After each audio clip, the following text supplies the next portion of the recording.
Women all over the world spend significant amounts on their period in a lifetime. But what do we really feel about having to fork out for something that is completely natural and unavoidable? So how much on average do you think you spend on sanitary products per month? I'd say roughly about £5. A lot. It'd be hard to put an exact number on it, but it definitely takes a lot of my salary. 6. About 6 to 10. 2 packs and they're about £3 each. None, because I'm on the continuous pill, so I don't buy tampons. That's just a personal choice? Saves the hassle of buying tampons. There are reports in the UK that show that some women are in period poverty and they are having to resort to alternative methods such as socks and newspaper when it comes to their time of the month.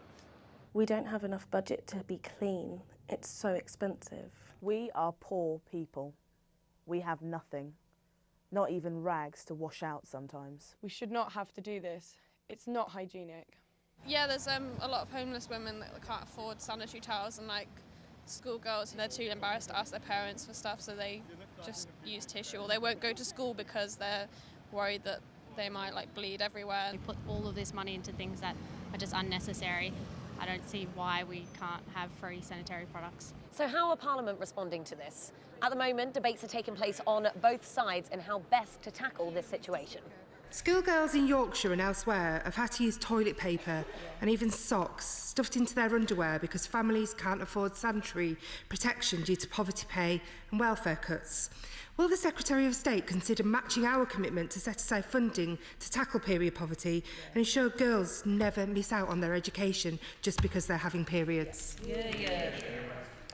Well, schools already have discretion over how they can use their funding if they want to make sanitary products available to disadvantaged students, then they are free to do so. And I think the whole House will recognise that this is a situation and an issue that goes far wider than the roles of schools. It's also about making sure that parents understand two things. One, they need to play their role in educating their own children, but also, separately, the very clear-cut duty that parents have to make sure that their children are attending school and complying with the law to do so.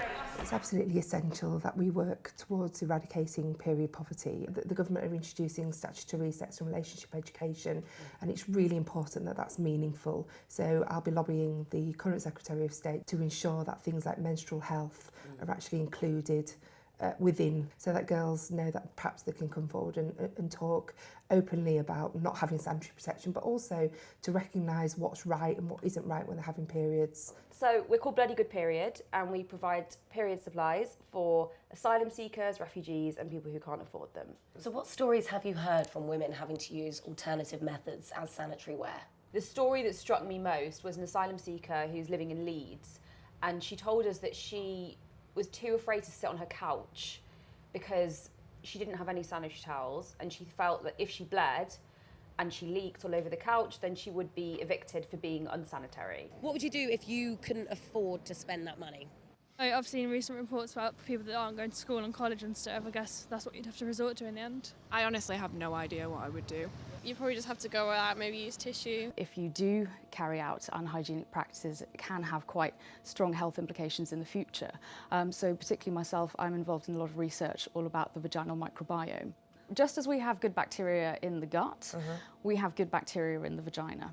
So there's a particular species called lactobacillus that has been associated with health in the vagina, and that actually stops all these bad bacteria from growing. So if you do things like douching, for example, or excessive cleaning, then it won't grow as well because it doesn't cling on as well to the cells. Right. But also by doing something that's unhygienic, so putting something that's not meant to be there into your vagina, may introduce bacteria that you don't want there. Right. And then as a result, they prevent the lactobacillus from growing. Sometimes when we see people, particularly with heavy periods, we might say, how many pads or tampons do you use on an average day to try and quantify how much bleeding they're having. But really maybe one of the first questions we should be asking is, do you actually have access to pads and tampons? Of course. We really want people to talk about periods. We really want people to start being comfortable with them, and for it not to be this hush-hush thing. I certainly suffered from a very, very young age, and perhaps if I'd have got help much earlier than I did, then I wouldn't have the long-term effects that I have now.